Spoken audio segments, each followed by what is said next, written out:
എപ്പിസോഡിന്റെ opening സീനില് ഇപ്പൊ നമ്മുടെ കുട്ടപ്പനും കില്ലർബിയും അവർ രണ്ടുപേരും ആ ബാരിയർ മുഴുവൻ തകർത്ത് ഇപ്പൊ പുറത്തേക്ക് ഉഷാറായിട്ട് ഓടി വരികയാണ്. അവിടുന്ന് അങ്ങനെ കട്ട് ചെയ്ത ആ ഫ്യൂഡൽ ആർട്സ് ടീം അവർ കാർഡ്സ് ഒക്കെ കളിച്ച് അങ്ങനെ ഹാപ്പി ആയിട്ടിരിക്കും. കട്ട് ചെയ്ത ഇപ്പൊ ആ വൈറ്റ് സെഡ്സു അവൻ കറക്റ്റ് ആയിട്ട് ഫ്യൂഡൽ ആർട്സിന്റെ ലൊക്കേഷൻ അതിപ്പോ കണ്ടുപിടിച്ച് അവിടേക്ക് വരും. അപ്പൊ വീഴാണ് വമ്പനൊരു ചവിട്ടും 5-6 അടിയും. അതാരാണെന്ന് നോക്കിയാ നമ്മുടെ മിസ്സുകാകെ ആള് ചാടി വന്ന് ആ സെറ്റ്സുകളെ അറഞ്ചം പൊറഞ്ചടിച്ച് അങ്ങനെ താഴെയിടും. അപ്പൊ ആ റിയൽ സെറ്റ്സു ബ്ലാക്ക് ആൻഡ് വൈറ്റ് സെറ്റ്സു അവൻ മിസ്സുകാകയുടെ മുൻപിലേക്ക് വരും. അപ്പൊ ആദ്യം നിന്നെ കൊല്ലണം, അതിനുശേഷം ആ ഫ്യൂഡൽ ആർട്സിന്റെ കഥ അത് ഞാൻ തന്നെ കഴിക്കുന്നു പറയും. അതിന് മിസ്സുകാകെ അവള് ചിരിക്കും. അവള് പറയും, എന്നെ മാത്രം കൊന്നിട്ട് കാര്യമില്ല, എന്റെ ടീമിനെ കൂടെ നീ കൊല്ലണമെന്ന് പറയുമ്പോഴേക്കും അവളുടെ ടീംമേറ്റ്സ് അവരവിടേക്ക് ചാടി വീഴും. അത് കണ്ട് സെറ്റ്സു അവന്റെ വുഡ് സ്റ്റൈൽ ഉപയോഗിച്ച് എല്ലാ ഷിനോബീസിനെയും പിടിച്ചു വലിച്ച് അങ്ങനെ ചുരുട്ടി എറിയാൻ തുടങ്ങും. അവന്റെ പവറില് ആ പ്രദേശം മുഴുവൻ കിടുങ്ങി വിറയ്ക്കാൻ തുടങ്ങും. പക്ഷെ ഫ്യൂഡൽ ആർട്സ് ആണെങ്കിൽ അതൊന്നും മൈൻഡ് പോലും ചെയ്യാതെ ഇപ്പൊ വീണ്ടും കാർഡ്സ് കളിച്ചുകൊണ്ടേയിരിക്കുകയാണ്. ഇവിടെ ഷിനോബികളാണെങ്കിൽ ഒരുപാട് കത്തിയും പേപ്പർ ബോംബൊക്കെ വെച്ച് അതിനെ അറ്റാക്ക് ചെയ്യും. മിസ്സുകാക ആളുടെ ഫുൾ പവർ എടുത്ത് ലാവ അതിനെ നേർക്ക് ഛർദിക്കും. അപ്പൊ ചോച്ചിറോ അവൻ അവിടേക്ക് ചാടി വീണ് വില്ലന്റെ ടെന്റിക്കിൾസ് അതങ്ങനെ വെട്ടിയെറിയാണ്. അപ്പൊ അതേ സമയത്ത് ആ സെഡ്സു അവൻ സെൻസ് ചെയ്യാൻ തുടങ്ങും. ആ 9 ടൈലും 8 ടൈലും അവർ രണ്ടുപേരും ഇപ്പൊ ബാറ്റിൽ ഫീൽഡിലേക്ക് എത്തിക്കഴിഞ്ഞു. വൈറ്റ് സെഡ്സു അവൻ ഉടനെ അങ്ങനെ ട്രാവൽ ചെയ്ത് ഇപ്പൊ മാധുരയുടെ അടുത്തെത്തും. 9 ടൈലും 8 ടൈലും അവർ രണ്ടുപേരും ബാറ്റിൽ പ്ലേസിലേക്ക് എത്തിക്കഴിഞ്ഞു. അവരുടെ സ്ഥലം അത് ഞാൻ കറക്റ്റായിട്ട് ലൊക്കേറ്റ് ചെയ്തിട്ടുണ്ടെന്ന് അവൻ മാധുരയോട് പറയും. അതിന് മാധുര, നമുക്കിനി ആ ഫ്യൂഡൽ ആർട്സിന് ആവശ്യമില്ല, ഇനി എത്രയും പെട്ടെന്ന് സർവ്വസന്നാഹങ്ങളുമായി നമുക്ക് ആവശ്യമുള്ള ആ 8 ടൈലിനെയും 9 ടൈലിനെയും അവരെ രണ്ടുപേരെയും ലോക്ക് ചെയ്യണം. പ്രോജക്ട് സുക്കനോമി അത് സക്സസ് ആവാൻ നമുക്ക് ആവശ്യം അവരെ രണ്ടുപേരെയാണ്. അവരെ കിട്ടി ആ ഒരു പ്രൊജക്ട് അത് സക്സസ് ആയ ഈ ലോകം തന്നെ നമ്മുടെ കാൽച്ചൂട്ടിൽ വരും. ഇനിയാണ് ഞാൻ കളത്തിലിറങ്ങേണ്ട സമയം. കട്ട് ചെയ്ത ബാറ്റിലെ ഫീൽഡ് കാണിക്കും. ഡോണ എല്ലാവരും ചേർന്ന് ഇപ്പൊ ലോക്ക് ചെയ്തോണ്ടിരിക്കുകയാണ്. മറ്റൊരു ഭാഗത്ത് ടെൻടൺ അവൾ ആ വിശറി വെച്ച് ഇപ്പൊ എല്ലാവരെയും അറഞ്ചം പൊറഞ്ചം അടിച്ചു തകർക്കും. മറ്റൊരു ഭാഗത്ത് ചോച്ചി അവൻ എല്ലാവരെയും തല്ലി തല്ലി കൊന്ന് ഹിഷാഷിയെ ആളെ അവന്റെ ജൈന്റ് കയ്യില് അങ്ങനെ ചുരുട്ടി പിടിച്ചിരിക്കുകയാണ്. ഡാർഗെ ആളുടനെ ഇപ്പൊ ചോച്ചിയോട് താങ്ക്സ് പറയും. താങ്ക് യു, നീ കാരണമാണ് ഈ ഫൈറ്റ് അത് ഇത്രയും പെട്ടെന്ന് തീർന്നത്. അത് കേട്ട കാഗസു അവൻ പറയും, ദ റിയൽ ഫൈറ്റ് അതെനിയും തുടങ്ങിയിട്ടില്ല, എത്രയും പെട്ടെന്ന് അത് തുടങ്ങും. അതിന് ഡാറുകെ അവൻ പറയും, നീ ചുറ്റും നോക്ക്, നിങ്ങളുടെ ആൾക്കാര് അവരുടെ എണ്ണം കുറഞ്ഞുകൊണ്ടിരിക്കുകയാണ്, ഈ യുദ്ധത്തില് ഞങ്ങൾ തന്നെ ജയിക്കും. കട്ട് ചെയ്ത ചോസ ആളങ്ങനെ മാസായിട്ട് നിൽക്കാണ്. അപ്പാളുടെ തൊട്ടു പിന്നിലായിട്ട് സാക്ഷാൽ മാധുര ഉച്ചിഹ വന്ന് ഇപ്പൊ ഒരു ഗെൻജിപ്സു അത് ക്രിയേറ്റ് ചെയ്യാൻ തുടങ്ങും. അതിന്റെ പിന്നാലെ സമറിൻ ജിപ്സു ഉപയോഗിച്ച് ഒരു ജയന്റ് മോൺസ്റ്ററിനെ അങ്ങനെ ക്രിയേറ്റ് ചെയ്യും. അത് പുറത്തേക്ക് വന്ന ഉടനെ ഈ പലറി കാറാൻ തുടങ്ങും. അത് കേട്ട് എല്ലാവരും ചെവി പൊത്തിപ്പിടിച്ച് ആ മോൺസ്റ്ററിനെയും മാധുരയെയും അങ്ങനെ നോക്കി നിൽക്കും. അതിനെ കണ്ട് ചോസ ആളിപ്പോ ചോച്ചിയെ വിളിച്ച് നിലവിളിക്കും, ചോച്ചി ഓടിവായോ, നമുക്ക് രണ്ടുപേർക്കും ചേർന്ന് കോമ്പിനേഷൻ അറ്റാക്ക് ഉപയോഗിച്ച് ഇതിനെ തകർക്കണം, നമ്മളെ കൊണ്ട് മാത്രമേ ഇതിനെ എന്തെങ്കിലും ചെയ്യാൻ കഴിയൂ. ഉടനെ അപ്പനും മകനും ഇപ്പൊ കൈകോർത്ത് നിൽക്കും.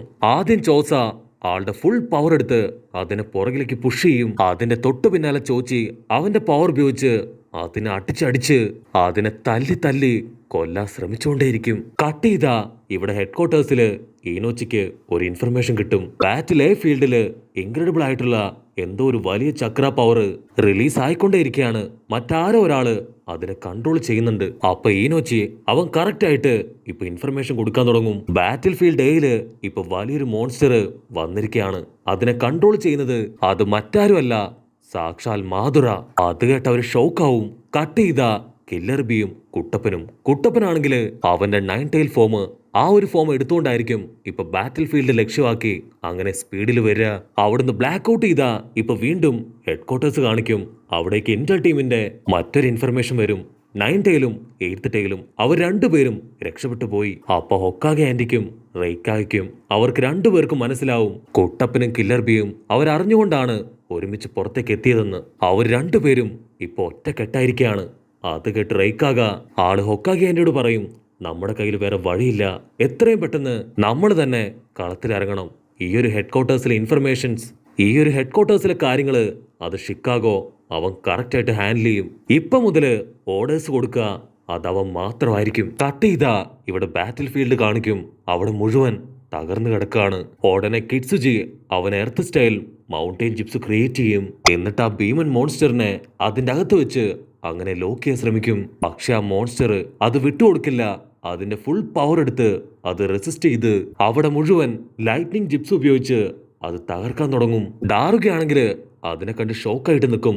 കാരണം ആ 8th ടൈലിന്റെ ചെറിയൊരു ഭാഗം ആ മോൺസ്റ്ററിലുണ്ട് എന്ന് റെയ്ക്കാഗ മുൻപ് തന്നെ പറഞ്ഞിരുന്നു. കിറ്റ്സുജി ആളിപ്പോ ഡാറുകയോട് പറയും, എന്റെ സ്പെഷ്യൽ മൂവ്മെന്റ് പോലും അത് എളുപ്പത്തില് തട്ടി തകർത്ത് കളഞ്ഞു. ഇനി എന്താ ചെയ്യേണ്ടതെന്ന് എനിക്കറിയില്ല. അതിന് ഡാറുക പറയും, ആ മോൺസ്റ്ററിന്റെ ഉള്ളില് 8th ടൈലിന്റെ പവർ അത് അടങ്ങിയിട്ടുണ്ട്. അതുകൊണ്ട് അത്ര എളുപ്പത്തില് അതിനെ തകർക്കാൻ കഴിയില്ല.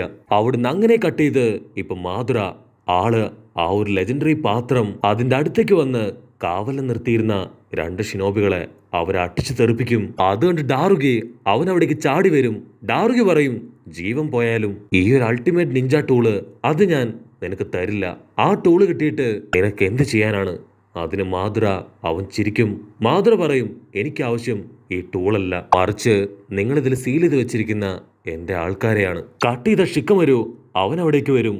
ഷിക്കമരു പറയും എനിക്കറിയാം നിനക്കിപ്പോൾ ആവശ്യം ആ ജിഞ്ചക്കുവേയും ഗിങ്കക്കുവേയും ആണ്. അവരുടെ ഉള്ളിലെ ആ 9 ടൈലിന്റെ പവർ അത് ഇൻക്രീസ് ചെയ്ത് നിനക്ക് വീണ്ടും ഞങ്ങൾ അറ്റാക്ക് ചെയ്ത് ഈ ഒരു ബാറ്റിൽ ജയിക്കണം. അത് കേട്ട് മാധുര അവൻ ചിരിക്കും. അപ്പൊ അലൈൻഡ് ഷിനോബി ഫോഴ്സിലും തലയ്ക്കകത്ത് മൂളയുള്ള ആൾക്കാരുണ്ടല്ലേ. ആക്ച്വലി എനിക്ക് നിന്നെ ഒരുപാട് ഇഷ്ടമായി. പക്ഷെ എനിക്ക് വേറെ വഴിയില്ല. നീ ഇപ്പോ എന്റെ ഓപ്പണന്റ് ആണ്. ഉറപ്പായിട്ടും നിന്നെ ഞാൻ കൊല്ലും. അപ്പൊ അതേ സമയത്ത് ആ ഭീമ മോൺസ്റ്റർ അത് ഷിക്കമരുവിന് നേരെ അങ്ങനെ ചാടി വരും. ചോദിച്ച് ഓടി വന്ന് അതിനെ തട്ടിത്തെറിപ്പിച്ച് താഴേക്കിടും. മറ്റൊരു ഭാഗത്ത് കിറ്റ്സുജി അവനിപ്പോ ഡാറുകയെ അവനെ സേവ് ചെയ്ത് വെച്ചിരിക്കുകയാണ്. അവിടുന്ന് അങ്ങനെ കട്ട് ചെയ്ത് ഇപ്പൊ 3rd കമ്പനി കാണിക്കും. കാക്കാഷിയും മാസ്റ്ററിന്റെ അസിസ്റ്റൻസും അവരെല്ലാവരും ചേർന്ന് 7 സ്ക്വാഡ് ഓഫ് മിസ്റ്റുകളെ അങ്ങനെ തല്ലിക്കൊല്ലാണ്. മൈഗയും മാസ്റ്ററും പവറായിട്ട് ആളുടെ ഫുൾ പവർ എടുത്ത് വില്ലന്മാരെ തല്ലി കൊല്ലും. മറ്റൊരു ഭാഗത്ത് സായി അവനവനെ സ്ക്രോൾ ഉപയോഗിച്ച് ഫുക്കുകയെ ആളെ മുഴുവനായിട്ടും ലോക്ക് ചെയ്ത് അറഞ്ചം പുറഞ്ചം അടിച്ചു കൊണ്ടേയിരിക്കും. അവിടുന്ന് അങ്ങനെ ബ്ലാക്ക് ഔട്ട് ചെയ്ത ഇപ്പൊ മാധുരയും ആ മോൺസ്റ്ററും അവർ 2 പേരും എല്ലാ ഭാഗത്തു നിന്നും എസ്കേപ്പായി ഇപ്പൊ ഒരു കാട്ടില് അങ്ങനെ ഇരിക്കുകയാണ്. മാധുര ഒരുപാട് ഹാപ്പി ആയിട്ട് എന്റെ മിഷനിലേക്കുള്ള പകുതി ഭാഗം ഇപ്പൊ സക്സസ് ആയിരിക്കുകയാണ്. കട്ട് ചെയ്ത കബൂട്ടോ അവനും ഒരുപാട് ഹാപ്പി ആവും. കാരണം ജിങ്കക്കുവിന്റെയും ഗിങ്കക്കുവിന്റെയും ബോഡിയിലുള്ള ആ 9 ടൈലിന് അതിന്റെ പവർ ഇപ്പൊ അവന് കിട്ടിക്കഴിഞ്ഞു. ഇനി ആ 8th ടൈലിന്റെ പവർ അതോടെ കിട്ടിക്കഴിഞ്ഞ മാധുരയുടെ ലക്ഷ്യത്തിലേക്കുള്ള വഴി അത് കുറച്ചുകൂടെ എളുപ്പമായി തീരും. ഉടനെ കബൂട്ടോ അവന്റെ ബാറ്റിൽ ഫീൽഡിലുള്ള ഓരോ സ്റ്റോണുകളായിട്ട് തിരിച്ചെടുക്കും. അവൻ പുറത്തേക്ക് കൊണ്ടുവന്ന എല്ലാ ആൾക്കാരെയും കഫിൻ ബോക്സിലേക്ക് തിരികെ കൊണ്ടുവരും. നമ്മുടെ ആൾക്കാർക്കാണെങ്കിൽ ഒന്നും മനസ്സിലാവില്ല ഇവിടെ എന്താ നടക്കണേ. ഇവരുടെ യുദ്ധം അത് ഇത്ര പെട്ടെന്ന് അവസാനിച്ചു എന്ന് പറഞ്ഞ് അവരിപ്പോ പരസ്പരം നോക്കും. ഉടനെ കാക്കാഷി ആള് പറയും, തൽക്കാലത്തേക്ക് യുദ്ധം അത് അവസാനിച്ചിരിക്കുകയാണ്. ഇനി എല്ലാവർക്കും അല്പനേരം റെസ്റ്റ് എടുക്കാം. മറ്റൊരു ഭാഗത്ത് ഇപ്പൊ നെജി അവൻ ചുറ്റും നോക്കും. അവിടെ എവിടെയും ഒരു എനിമീസിനെ പോലും അവന് കാണാൻ കഴിയില്ല. നെജി പറയും, ഹെഡ് ക്വാർട്ടേഴ്സിന് ഓർഡർ വരും വരെ നമുക്ക് ഇവിടെ തന്നെ റെസ്റ്റ് ചെയ്യാം. പക്ഷെ നമ്മൾ വളരെയധികം കെയർഫുൾ ആയിരിക്കണം. എപ്പോ വേണമെങ്കിലും അറ്റാക്ക് പ്രതീക്ഷിക്കാം. അവിടുന്ന് അങ്ങനെ ബ്ലാക്ക് ഔട്ട് ചെയ്ത് ഇപ്പൊ ടമരയെ കാണിക്കും. അവളാണെങ്കിൽ ഈനോയോട് കെഞ്ചാണ്, ദയവ് ചെയ്ത് ആ അൾട്ടിമേറ്റ് നിഞ്ച വെപ്പൻ അതെനിക്ക് തരണം. അതിന് ഈനോ പറയും, എന്നെ കൊണ്ട് പറ്റില്ല. ആ ഒരു വെപ്പൻ അത് നിന്റെ പവർ അത് വളരെ വേഗം അബ്സോർബ് ചെയ്യും. അത് ഭയങ്കര ഡേഞ്ചറാണ്. സോ ഇപ്പൊ തന്നെ നീ അത് മറന്നേക്ക്. അപ്പൊ അവിടുന്ന് അങ്ങനെ കട്ട് ചെയ്ത് ഇപ്പൊ ഈനോച്ചി അവനാണെങ്കിൽ മരിച്ചുപോയ ആൾക്കാരുടെ കണക്കുകള്, പരുക്ക് പറ്റിയവരുടെ കണക്കുകള്, മരിച്ച വില്ലന്മാരുടെ കണക്കുകള് അങ്ങനെ ഒന്നൊന്നായിട്ട് ഇപ്പൊ എടുത്തുകൊണ്ടിരിക്കും. അവസാനമായിട്ട് ഇവിടെ കുട്ടപ്പനും കില്ലർ ബിയും അവർ 2 പേരും ബാറ്റിൽ ഫീൽഡിലേക്ക് പാഞ്ഞടുക്കുന്നതോടു കൂടെ ഈ ഒരു എപ്പിസോഡും അവസാനിക്കുന്നു. എപ്പിസോഡ് ഇഷ്ടപ്പെടുകയാണെങ്കിൽ തീർച്ചയായിട്ടും ലൈക്ക് ചെയ്യാനും കമന്റ് ചെയ്യാനും ഷെയർ ചെയ്യാനും മറക്കല്ലേ. അടുത്തൊരു അടിപൊളി എപ്പിസോഡുമായിട്ട് കാണുന്നവരെ it's me with Mallu episode.